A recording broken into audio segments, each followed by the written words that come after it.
I rode into Mercy Creek with dust in my teeth, $2 in my pocket, and a revolver hanging too low on my hip. That was the first thing they noticed. Not my horse, though she was half-starved and walking like every mile had been a personal insult. Not my coat, though the cuffs were torn and the left sleeve had been patched with brown thread that didn't match. Not even my face, young enough to make men grin before I said a word. No. They noticed the gun. A Colt Navy, old, scratched, and polished smooth where my hand had touched it 1,000 times. It rode in a holster I had cut and restitched myself, the leather darkened by sweat, rain, and too many lonely nights beside dying fires. The barrel had seen better days, but it was clean. Always clean. A gun could be ugly and still honest. Men were not always the same. Mercy Creek sat under a hard New Mexico sun, all pale boards, red dust, and thirsty shadows. The main street was wide enough for 2 wagons to pass, though only one seemed brave enough to move when I came in. On my right, the livery stable leaned like a drunk. On my left, a blacksmith hammered iron under a tin roof, each strike ringing across town like a warning bell. At the far end stood the saloon. Every town had one. Every saloon had men who thought laughter made them kings. I tied my mare to the post outside and patted her neck. "Easy, Daisy," I whispered. "We ain't staying long unless trouble's cheaper than supper." She flicked an ear, unimpressed. The first laugh came before I even stepped through the swinging doors. "Well now," someone called from inside. "Looks like somebody's little brother wandered away from church." I paused with one hand on the door. There were 3 ways to survive a room like that. You could act tough and invite death. You could act scared and invite cruelty. Or you could act like you had already heard every insult God ever gave fools permission to speak. I chose the third. The saloon smelled of whiskey, stale tobacco, sweat, and sawdust damp with spilled beer. A piano sat in the corner, silent under the fingers of a tired-looking man who knew better than to play when wolves were sniffing new blood. A dozen faces turned toward me. Cowhands. Drifters. A gambler in a cream vest. 2 men with railroad dust on their boots. And near the back, leaning against the bar with a glass in his hand, stood a tall man in a black coat. I didn't know him yet, but the room did. You could feel it in the way no one stood too close to him. Respect has a sound, same as fear. Fear is quieter. I walked to the bar.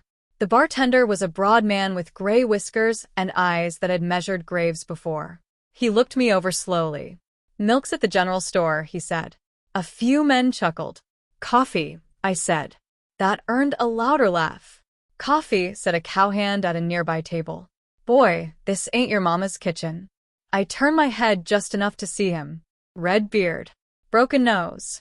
Hands too close to his belt. "My mama's dead," I said.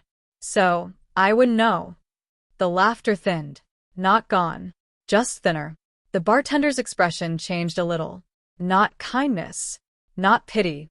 Maybe caution. 2 cents, he said. I put the money down. He poured black coffee into a chipped cup and slid it toward me. I drank it standing up, though it was bitter enough to punish a man for being awake. The red-bearded cowhand pushed back his chair. "You got a name, boy?" I kept my eyes on the cup.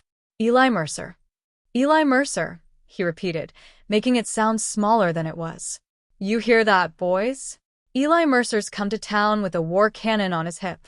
The gambler in the cream vest smiled. "That old pistol might fire, if he asks it politely." More laughter.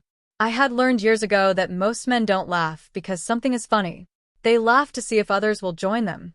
A pack always needs permission. I drank again. The red-bearded man came closer. "You deaf?" "No." "Then maybe you're dumb." "Sometimes." That got a real laugh from one man near the wall. He stopped quickly when nobody joined him. The cowhand's smile hardened. He wanted fear. I wasn't giving him enough. "You ever use that gun?" "Yes." "To shoot cans?" "Sometimes." "And what else?" I finally looked at him. His eyes were pale blue, mean from practice. "Men who ask too many questions," I said. The saloon went still. Not silent. Never silent. Floorboards creaked. A glass touched wood. Somewhere outside, A horse blew air through its nose. But the human noise faded, and in that small quiet, I felt every eye shift from my face to my right hand. My hand stayed around the coffee cup. The cowhand's jaw flexed. He was deciding whether pride was worth blood. Then a voice from the back said, "Leave the pup alone, Cleet." It was the man in the black coat. He hadn't spoken loudly, but the words crossed the room like a bullet that didn't need speed. Cleet turned, irritation flashing across his face before he remembered who he was looking at. "Just having fun?" "No," the man said. "You were trying to prove you're dangerous to a boy who don't care." That made Cleet's ears redden. The man in black set his glass down and stepped away from the bar. He was older than I first thought. Maybe 45, maybe 50. Tall and lean, with silver at his temples and a face carved by sun, smoke, and decisions he never apologized for. His gun belt was plain, but the revolver in it sat perfect. Not low, not high. Perfect. A weapon carried by a man who had never needed decoration. The bartender lowered his voice. "Mr. Crow, you want another?" My fingers tightened around the cup. Crow. Wyatt Crow, the fastest gun in the West. I had heard his name in Abilene, Dodge, Santa Fe, and smaller towns that didn't deserve names. Men spoke of him after their third drink and lowered their voices by the fourth. They said he killed a bounty hunter in Tucson before the man cleared leather. They said he faced 3 brothers outside El Paso and buried all 3 before supper. They said he once shot a rattlesnake through the head at 20 paces while riding full gallop. Half of that was probably lies. The other half was enough. Wyatt Crow looked at me like he was studying a fence line before a storm. "What brings you to Mercy Creek, Eli Mercer?" he asked. I could have lied. A smarter man would have. "Work," I said. "What kind?" "Whatever pays." Cleet snorted. "Maybe Miss Bell needs dishes washed." Crow didn't look away from me. "You any good with horses?" "Good enough." "Cattle?" "Can sit a saddle." "Gun." The room held its breath again. I felt the old, familiar cold settle in my stomach. Not fear exactly. Something cleaner. Something my teacher, Jonah Vale, used to call the quiet place. Don't reach for anger, boy. Anger is loud. Loud men die first. "I can use it," I said. Crow's eyes narrowed, not in mockery, but interest. Cleet laughed again, forced this time. "He can use it. Ain't that precious?" Wyatt Crow turned his head slightly. "Cleet." "What?" "Step outside with him." The saloon froze. Cleet blinked. "What?" "You seem eager to test the boy. Step outside." All color drained from Cleet's amusement. I wasn't calling him out. "No," Crow said. "You were calling him small because you thought small couldn't hurt you." Cleet swallowed. I looked at Crow, trying to understand whether he was defending me or feeding me to wolves. He looked back. There was no warmth in him. No kindness. Only curiosity. That was worse. "I don't want trouble," I said. Crow's mouth barely moved. Trouble rarely asks what you want. Cleet lifted both hands and backed off. "Hell, I was joking." The gambler chuckled softly. "Poor joke." Cleet shot him a look but sat down. Wyatt Crow picked up his glass again. "Smart man." The saloon breathed. I finished my coffee, though it had gone cold. I should have left then. I knew it even at the time. Mercy Creek had too many sharp edges, and Crow's presence meant something ugly was close. Men like him didn't drift into quiet towns for scenery. But hunger makes decisions, pride likes to pretend our strategy. I turned to the bartender. "Any work around here?" He hesitated. Before he could answer, the doors swung open behind me. A girl stumbled in with blood on her sleeve. Not a girl, I realized as she caught herself against the doorframe. A young woman, maybe 22, with dark hair braided over one shoulder and dust across her face. Her dress was torn at the hem, and one cheek was bruised purple beneath the skin. The room changed. Men who had laughed at me looked away from her. That told me plenty. The bartender came around fast. "Martha?" She tried to speak, but her breath broke. Crow set down his glass. "Who did it?" he asked. Martha's eyes flicked toward him, then toward the men at the tables, then down. "Railroad guards," she whispered. "They came for Mr. Harlan's land." said the deed was false. When his sons argued, her voice failed. The bartender's face hardened. Where are they? Outside town, by the creek crossing. She swallowed. They're taking him to the old depot. No one moved. That was the first lesson Mercy Creek taught me. A town can be full of armed men and still be helpless. Crow walked toward the door. Cleet stood halfway. Wyatt, if it's railroad business. Crow stopped. Cleet sat back down. I don't know why I followed. Maybe because Martha reminded me of my sister, though I hadn't seen my sister in 7 years. Maybe because I knew what it looked like when powerful men used paper to steal what bullets hadn't already taken. Maybe because Wyatt Crow walked like judgment itself, and I wanted to know whether legends bled. Outside, the sun hit me hard. Crow glanced over his shoulder and saw me. Go home, boy. Ain't got one. Then go somewhere else. Can't. His eyes lowered to my Colt. You looking to prove something? No. That was true. I had stopped wanting to prove things the winter I buried my father. Proof was for courtrooms, preachers, and men with clean shirts. Survival didn't care who believed you. Crow studied me another second. Then he turned toward the street. Keep up then. So I did. And behind us, from the safety of the saloon porch, men watched the fastest gun in the West walk toward trouble, with the boy they had laughed at following 3 steps behind. The road out of Mercy Creek looked different once the town disappeared behind us. Inside town, the world still pretended to have rules. Storefronts, church bells, poker tables, sheriffs wearing badges polished brighter than their courage. But once the last building faded into dust and distance, the land became honest again. The frontier didn't care who you were. It only cared whether you were fast enough, hard enough, or lucky enough to survive another sunset. Wyatt Crow walked ahead of me without speaking. His black coat shifted lightly in the desert wind, brushing against the revolver at his hip. He moved like a man carrying no wasted weight. No wasted thoughts either. I kept 3 steps behind him, not because I feared him, because instincts had already warned me that standing too close to Wyatt Crow was dangerous in ways bullets couldn't explain. The afternoon sun burned across the open land, turning the dry grass gold and the distant hills red as rusted iron.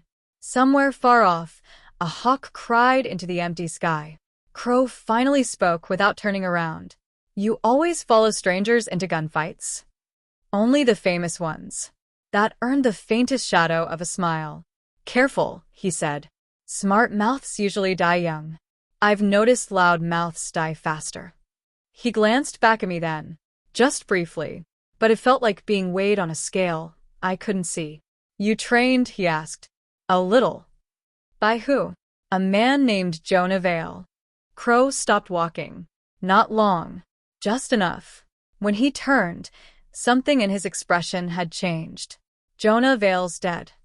3 years now. Crow studied my face harder than before. You knew him well? He raised me after my father died. The wind moved between us.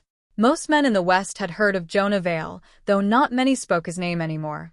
During the war, he had been a scout, tracker, and marksman for the Union Army. Afterward, he disappeared into the territories and became something harder to define. Some called him a bounty hunter. Others said he trained marshals in secret.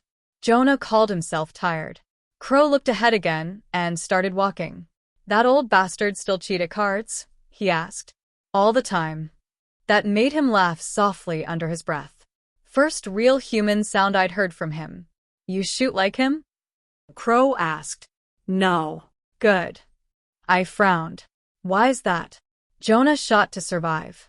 Most men trained by him shoot to impress themselves. I let that sit quietly between us. After another few minutes, we reached the creek crossing. The place looked abandoned from a distance.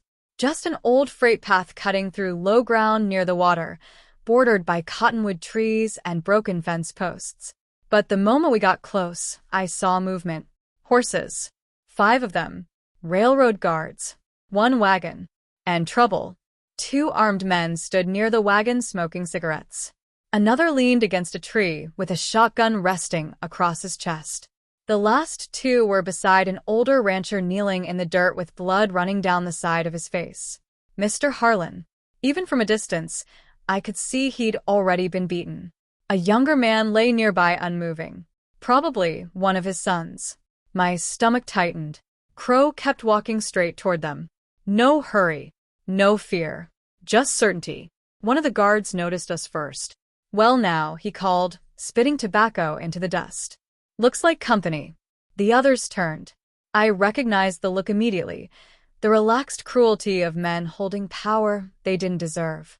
The tallest guard stepped forward.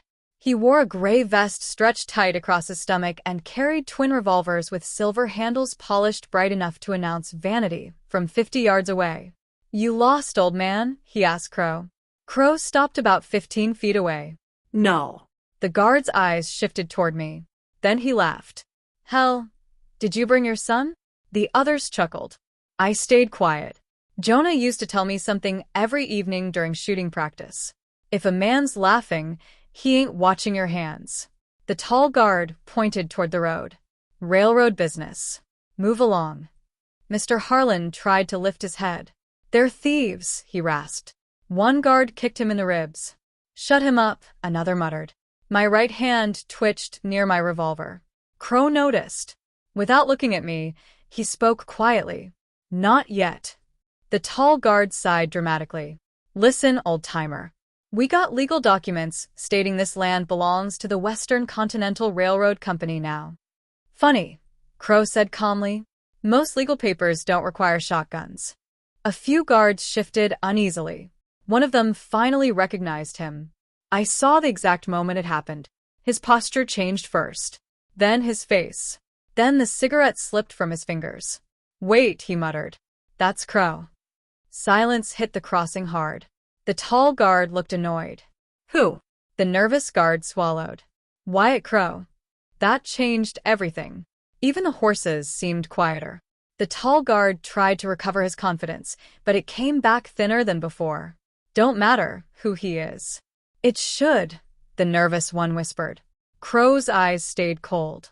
"You boys work for Dorian Mercer?" he asked. At that name, the guard stiffened again. I noticed it immediately. Dorian Mercer. Railroad executive. Land broker. Ruthless bastard from Kansas City, with enough money to buy judges and enough killers to silence anyone who complained afterward. Jonah had warned me about him once. Men like Mercer don't build railroads. They build kingdoms. The tall guard lifted his chin. "Maybe we do." Crow nodded slowly. "Then here's what happens next." The wind blew dust across the creek. "You let the rancher go," Crow continued. "You leave the wagon. You ride back to town and tell Mercer his dogs barked at the wrong doorstep." The shotgun guard barked out a nervous laugh. "Or what?" Crow looked at him. Just looked. The man stopped laughing. I had heard stories about Wyatt Crow my entire life. Fast as draw. Deadly as shot. Cold as winter steel. But nobody ever described his eyes correctly. They weren't angry. That was the frightening part. They looked tired, like violence had become boring to him years ago. The tall guard forced a grin. "You're outnumbered." Crow shrugged slightly. "Usually am." One of the guards near the wagon reached slowly for his revolver. "Bad mistake." Crow's voice cracked like a whip. "Don't." The man froze instantly. I felt my pulse quicken. Not from fear. From awareness. This was the edge Jonah used to talk about, the invisible line between talking and dying. Once crossed, nobody truly controlled what happened next. The tall guard noticed my hand near my holster and smirked.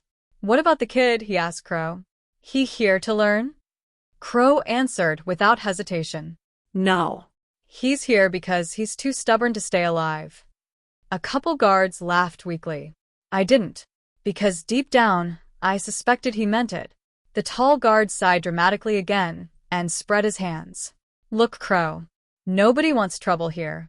"That's good," Crow replied, "because trouble already arrived." The shotgun guard finally lost patience.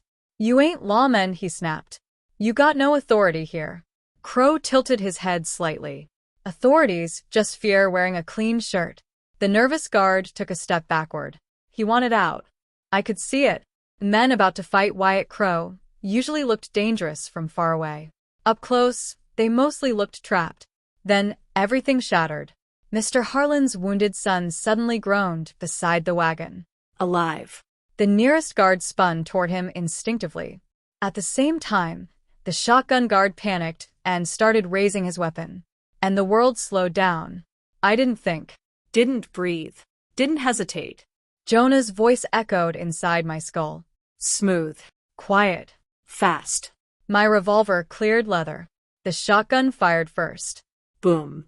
Birds exploded from the trees. I fired once. The shotgun guard spun sideways, weapon flying from his hands before he crashed into the dirt screaming. Chaos erupted instantly. The tall guard reached for his revolver. And Wyatt Crow moved. I had heard legends. Legends were too slow. His hand blurred downward with terrifying calm. 2 shots cracked through the crossing almost together. The tall guard froze. His revolver never fully cleared the holster. Then blood spread slowly across his vest.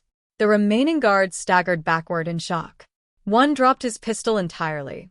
Another climbed onto his horse, so fast he nearly fell off the saddle. "Ride," somebody yelled. And suddenly they were gone. Hooves thundered across the dry earth as the surviving guards fled toward town without even looking back. Silence returned piece by piece. Dust drifted through sunlight.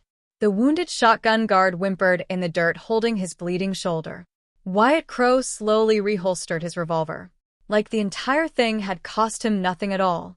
Then he looked at me. Not impressed, not surprised, just thoughtful. "You shoot center?" he asked calmly. I swallowed once, adrenaline hammering through my chest. No. Why? I didn't want to kill him. Crow stared at me another second. Then, for the first time since we met, he nodded slightly. Behind us, Mr. Harlan struggled to his feet while his wounded son groaned awake beside the wagon. But Crow's attention stayed on me, and something in his eyes told me the laughing was over. The ride back to Mercy Creek felt different after the creek crossing. Word traveled fast in frontier towns. Faster than trains. Faster than bullets sometimes. By the time we reached the first buildings, people were already staring at us from porches and storefronts. Not because of me. Because Wyatt Crow had drawn his gun. That alone was enough to make decent folk close their curtains and dishonest men reconsider their plans. Mr. Harlan and his son rode behind us in the wagon we had recovered. The old rancher looked pale from the beating, but there was still iron in him. His youngest son, Caleb, kept pressing a bloody cloth against his shoulder while trying not to show pain. Men raised on ranches learned early that suffering quietly was considered a virtue. Personally, I thought it mostly shortened lives. As we entered town, the saloon doors swung open and several men stepped outside to watch us pass. I recognized Cleet among them, his red beard twitching nervously when he saw Crow. Nobody laughed this time. That suited me just fine. Crow finally broke the silence between us. "You shoot left-handed?" I glanced toward him. No. "Then why'd you angle your wrist before drawing?" I hesitated. Most people wouldn't have noticed that. Jonah would have. "Habit," I answered carefully. Crow looked unconvinced. No. "Habits come from fear or training. Yours came from training." I stayed quiet. He studied me another moment before speaking again. "Jonah teach you the cross-angle draw?" I felt a cold knot tighten in my stomach. "Maybe." Crow grunted softly. "Thought so." That move wasn't common. Jonah had spent months drilling it into me until my wrist hurt every night. The technique forced the revolver upward at a strange angle during the draw, reducing wasted movement during close-range gunfights. Ugly. Unnatural. Fast. Too fast, according to some men. Jonah always disagreed. Pretty shooting gets you buried. We reached the saloon again just as the sun began lowering behind the western hills.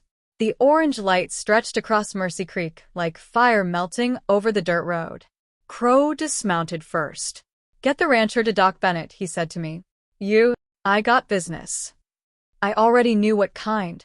Railroad business. Before I could answer, a polished black carriage rolled slowly into town from the northern road.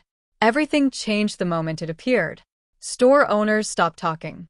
Cowhands stepped aside. Even the sheriff coming out of the jailhouse suddenly looked interested in his boots. Fear has many shapes. Money is one of them. The carriage stopped in front of the hotel across from the saloon. Two armed men climbed down first, both wearing expensive coats and carrying rifles cleaner than most church windows. Then the carriage door opened. Dorian Mercer stepped out. Tall. Gray-haired. Perfectly dressed in a charcoal suit that probably cost more than my horse. He looked more like a banker from New York than a man ruling territory through hired guns and intimidation. But his eyes ruined the illusion. Cold eyes. Predatory eyes. The kind that calculated value every second they stayed open. Mercer adjusted his gloves slowly and scanned the street. When he saw Wyatt Crowe standing near the saloon entrance, he smiled faintly. Not pleasantly, like a man noticing an old scar. "Well," Mercer called smoothly, "I heard rumors you were nearby. Seems they were true." Crowe didn't move. Still breathing, Dorian? Very comfortably. Mercer's gaze shifted toward me. For a brief second, his expression changed. Curiosity. Then amusement. "And who's this?" Mercer asked. "Your apprentice?" "I don't take apprentices," Crowe replied. "That's wise. Young men usually disappoint." His eyes stayed on me while he spoke. I met his stare without blinking. That seemed to interest him more. Mercer removed one glove finger by finger. "I also heard there was an unfortunate misunderstanding at the creek crossing." "You mean attempted murder," Crowe said. Mercer sighed lightly. "Railroad expansion creates tension. People become emotional over land." "Funny," Crowe answered. "Your men seem emotional around shotguns." A few nearby townsfolk quietly slipped away from the street. Nobody wanted to stand close if bullets started flying. Mercer noticed it too. Unlike most rich men, he understood fear very well. That's how men like him became powerful. "I assume you injured some of my employees," Mercer said calmly. "One's still breathing," Crowe replied. Mercer nodded slightly, as though discussing damaged cargo instead of human lives. "I'll send flowers." Something inside me tightened at the sound of that. Not anger alone. Recognition. I had seen men like Dorian Mercer before. Men who believed cruelty became sophistication if spoken politely enough. Jonah used to hate those men most. A killer who smiles while ordering death is worse than the killer who pulls the trigger. Mercer's attention shifted back toward me again. "You shot one too, didn't you?" The street went quiet. Crowe's eyes flicked toward me briefly. I answered carefully. "He was aiming at us." Mercer smiled wider. "Self-defense. America's favorite excuse." One of his guards chuckled. Crowe didn't. Mercer adjusted his cuffs again. "You know, mister?" "Mercer," I answered. That surprised him. "Interesting coincidence," he said. "Not really." Something passed behind his eyes then. A tiny shift. Dangerous men noticed details quickly. "You from Texas?" he asked. "Sometimes." That almost made Crowe smirk beside me. Mercer took one slow step closer. "You remind me of someone." The air felt heavier suddenly.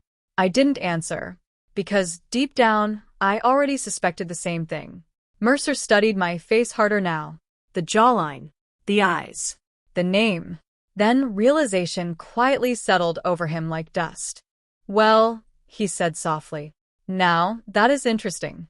Crowe's posture changed, slightly beside me. Not dramatic. Just ready.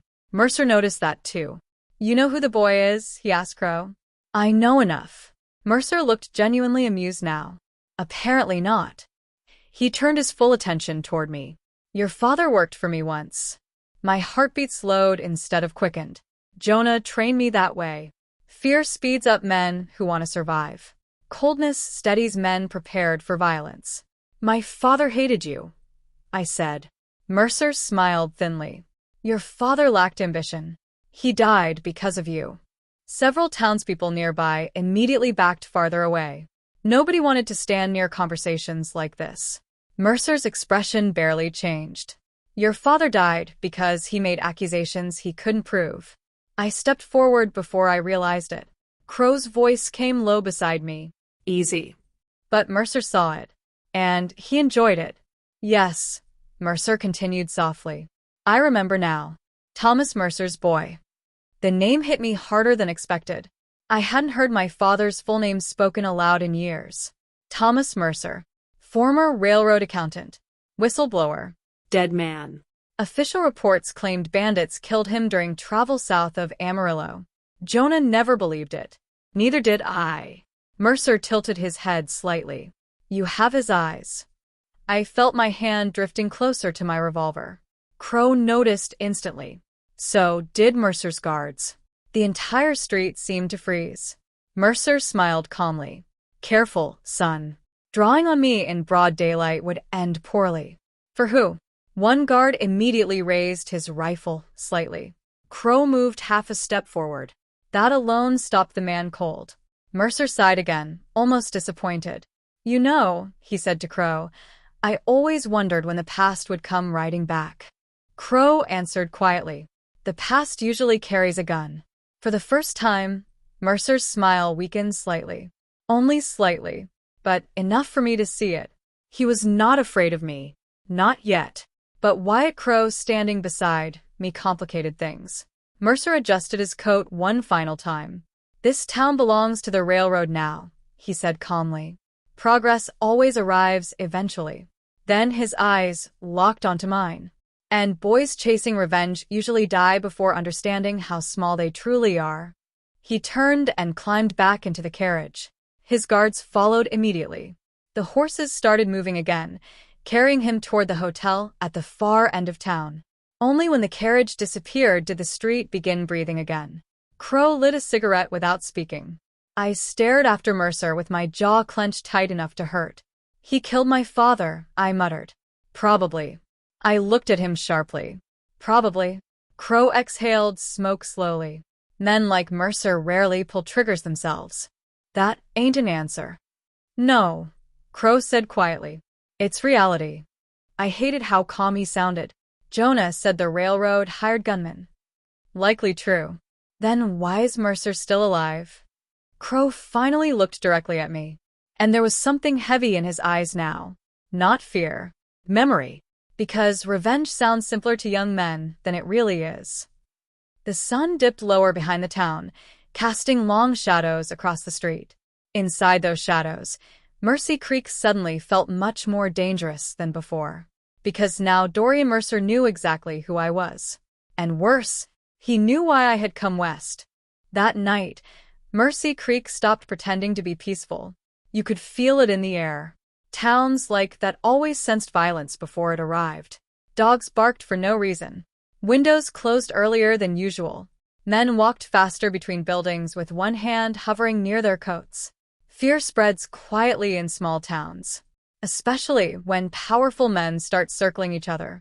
I sat alone outside the livery stable cleaning my revolver beneath the lantern light. The Colt rested across my lap while I worked oil into the cylinder with a worn cloth Jonah had given me years ago. Take care of your weapon before yourself, boy. A starving man can still survive. A dirty gun kills its owner first. The stable smelled of hay, leather, and horses sweating through the desert heat. Somewhere nearby, Daisy snorted softly inside her stall. Across the street, the saloon glowed yellow against the darkness, piano music drifting lazily through the open windows. Men were drinking tonight because drinking felt safer than thinking.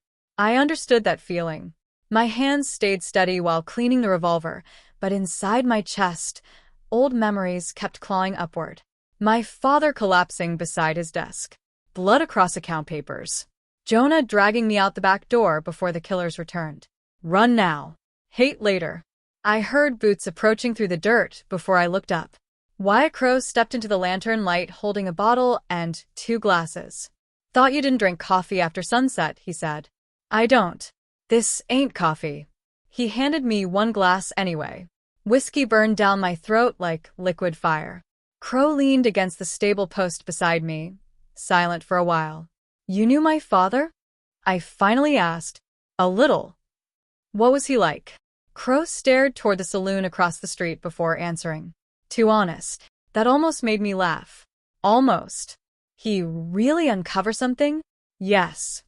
What? Crow took another slow drink. Mercer's railroad company buys land cheap.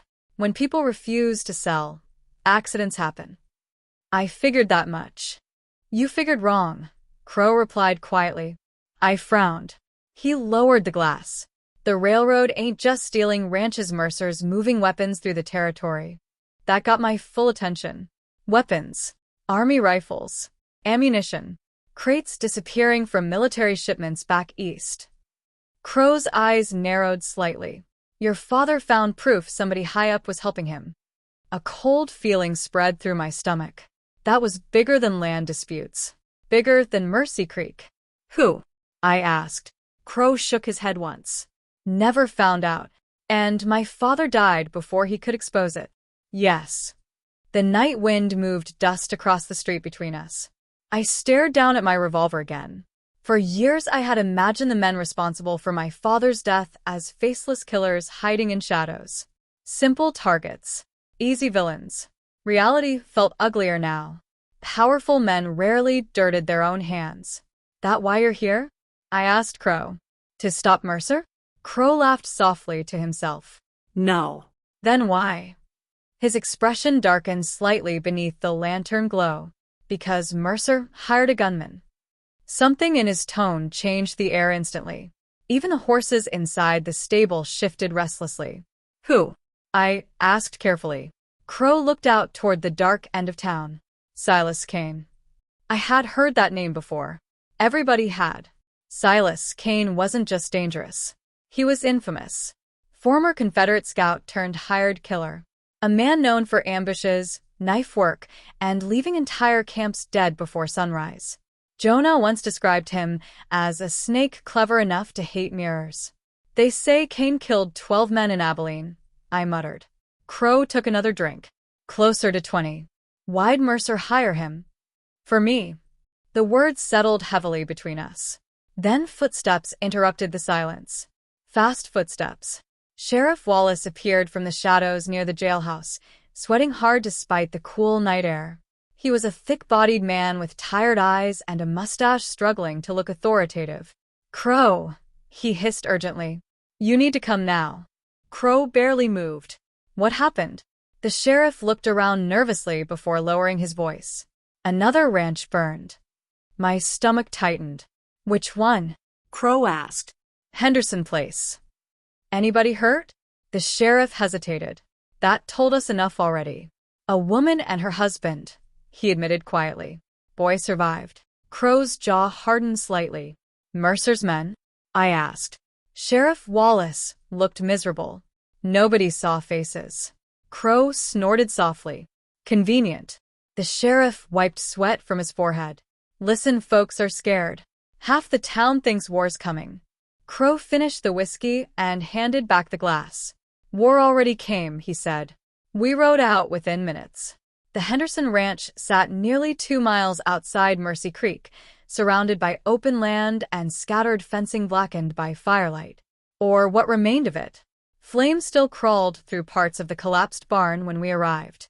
Smoke rolled across the night sky while townsfolk carried buckets from the well nearby. The smell hit first. Burned wood. Burned hay. Burned flesh. I swallowed hard.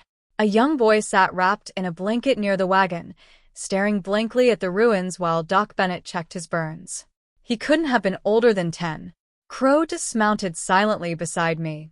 The sheriff walked ahead toward the wreckage. House caught fast.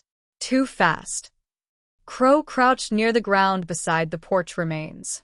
Then he touched the dirt carefully. Oil. I recognized the smell immediately. Accelerant. This wasn't random violence. It was a message. The surviving boy suddenly looked up from the blanket.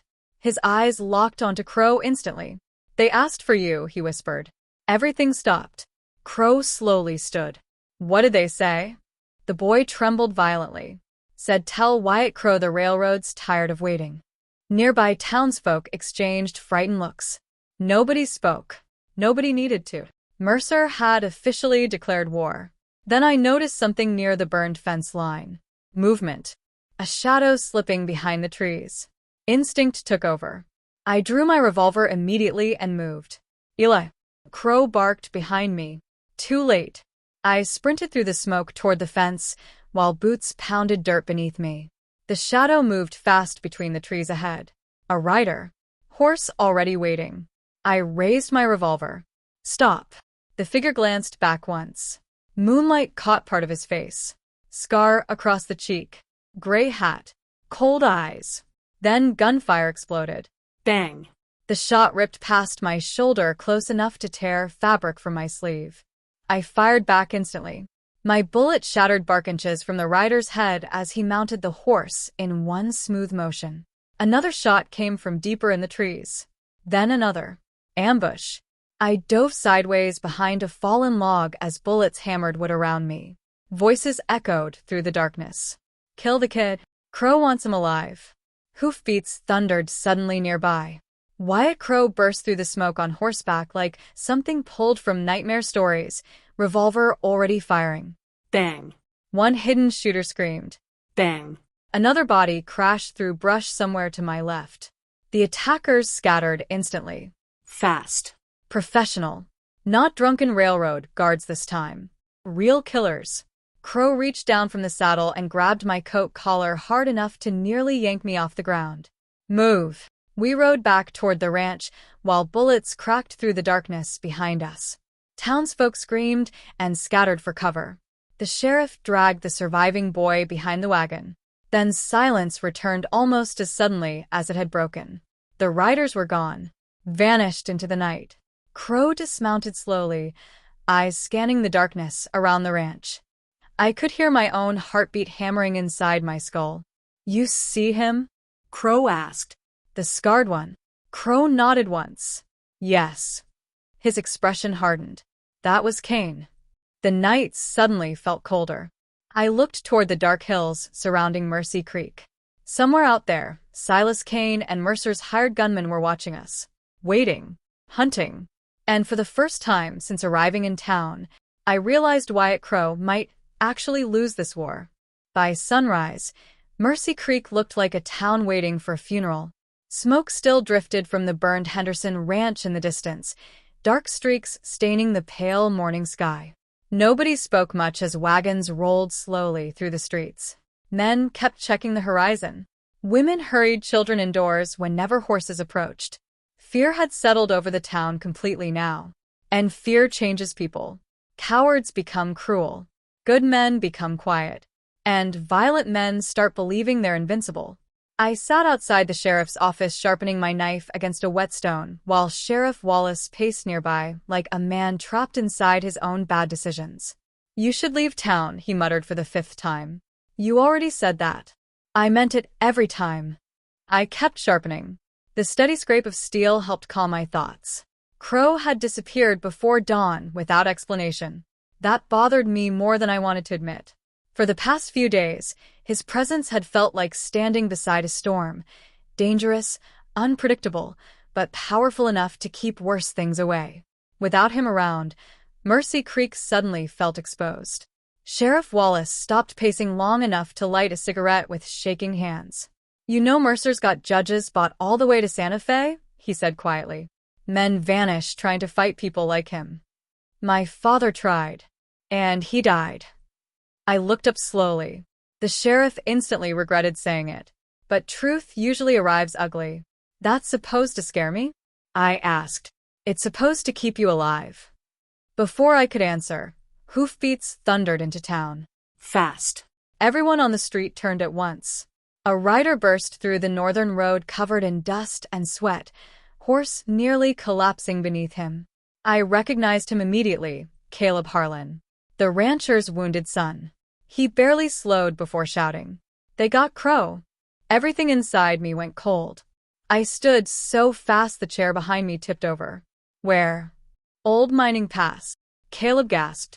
North Ridge near Devil's Gap. The sheriff cursed under his breath. How many men? Caleb swallowed hard. At least 8, maybe more. That wasn't a fight. That was an execution. I grabbed my revolver belt immediately. The sheriff stepped in front of me. Don't. I shoved past him. You ain't fast enough for Kane, Wallace snapped. Maybe not. You'll die up there. Maybe. The sheriff grabbed my arm hard. Boy, listen to me. I ripped free. No, I said quietly. You listen. For the first time since arriving in Mercy Creek, my voice carried something dangerous inside it. Men like Mercer survive because everybody keeps waiting for someone else to stop them. The sheriff had no answer to that. Neither did I. But I mounted Daisy anyway and rode north hard enough to make the world blur. The trail toward Devil's Gap cut through rough country, steep ridges, dry ravines, and jagged rocks sharp enough to lame horses. Heat rolled across the land despite the early hour, turning the horizon into waves of shimmering distortion. I pushed Daisy hard. Too hard, probably. But every minute mattered now. Halfway through the pass, I heard gunfire echo through the hills. Distant. 3 shots. Then silence. My stomach tightened violently. No. Not Crow. Not yet. I rode faster. When I finally reached Devil's Gap, the entire canyon looked like hell had opened inside it. Smoke drifted between the rocks. 2 dead horses lay near the trail. Bodies. 4 of them. Mercer's men. One had been shot through the throat. Another sprawled face-first beside a boulder with blood soaking his back. And near the center of the canyon, Wyatt Crow stood alone. Barely. His black coat hung torn and bloody from one shoulder. Dust covered his face, and one arm stayed pressed tightly against his ribs where crimson seeped between his fingers. Across from him, near the opposite ridge, stood Silas Kane. The scar-faced gunman looked exactly like death should. Tall. Thin. Gray hat low over icy eyes. A long rifle rested in his hands while 2 remaining gunmen spread outward through the rocks beside him. Kane noticed me first. Well now, he called across the canyon. The pup finally arrived. Crow turned slightly when he heard my horse. His face tightened instantly. Eli, he rasped, leave. I dismounted anyway. Kane smiled faintly. You trained him badly, Crow. Boy don't know when he's beaten. Crow's breathing sounded rough now. He ain't part of this. Everyone's part of this, Kane replied calmly. The canyon wind whistled softly through the rocks around us. Nobody moved. Then Kane glanced toward me again. Mercer offered me extra money for your head, son. I drew my revolver slowly. Get in line. One of Kane's gunmen laughed. Crow didn't. His eyes stayed, fixed on me. And for the first time since I met him, I saw fear there. Not for himself. For me. You still got time, Crow said quietly. I remembered Jonah's voice suddenly. Some fights ain't about surviving, boy. Some are about deciding who you are before death arrives. Kane rested his rifle against a rock and slowly reached for his revolver instead. That scared me more. Men confident enough to holster rifles usually had reasons. Truth is, Kane said casually, Mercer never cared much about Crow. But you, he nodded toward me. You're becoming inconvenient. The 2 surviving gunmen spread wider through the canyon, trying to flank. I noticed immediately. Crow noticed too. Eyes left, he muttered low enough only I could hear. I trusted him instantly. 1 gunman moved behind the rocks. Wrong move. Crow's revolver exploded first. Bang. The man dropped before he even cleared his weapon. The second gunman fired wildly.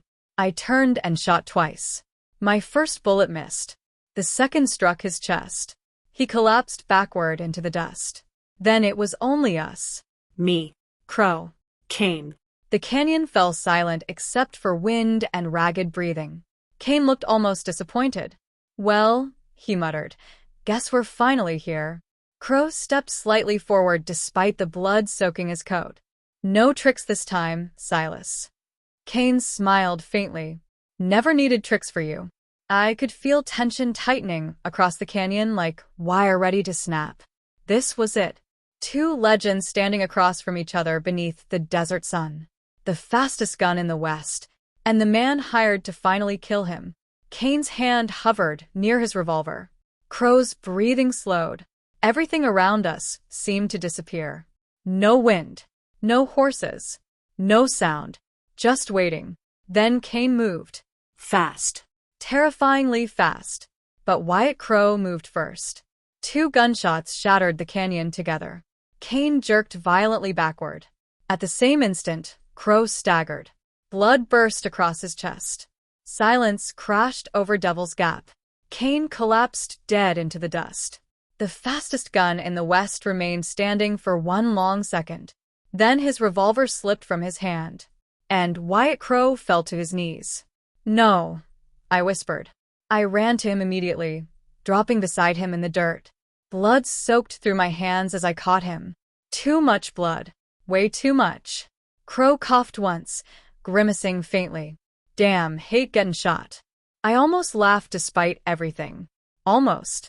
"You're gonna be all right." We both knew that was a lie. Crow looked past me toward the canyon sky. "You shoot better than Jonah. Don't talk. Listen." His voice weakened sharply now.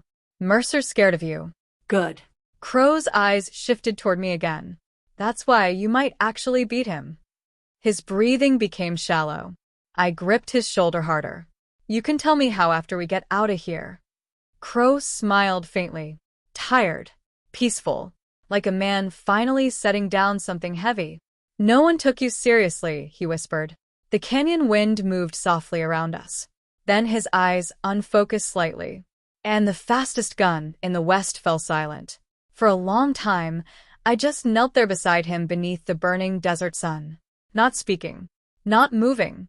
Because somewhere along the way, Wyatt Crow had stopped being a legend to me. He had become the closest thing to a father I'd known since childhood.